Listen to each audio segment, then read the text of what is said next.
Hello guys, and welcome to this video. I'm going to be showing you how to create the Alphex team effect. So Alphex twin effect rather.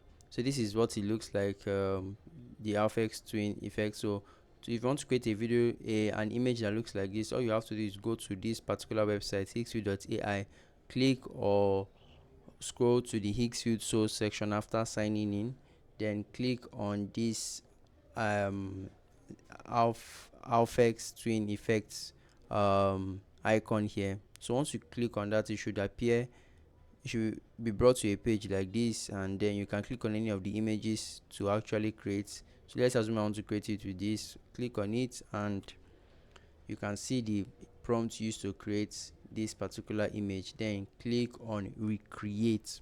So once you click on the recreate icon, you'll be brought to a page where you can actually modify your prompts. So from this area, you can see this is black pizza.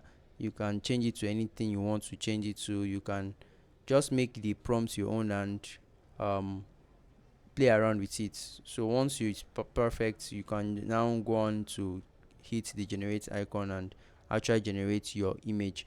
You can also make it into a video by clicking on the animate option here, and then scrolling to the video option or the speech option to create a speech option. So that's it guys. So let me know what you guys think about the video in the comment section, and I will see you guys in the next one. Also please subscribe to the channel as we're actively trying to grow the channel. Thank you very much and do have a great day guys.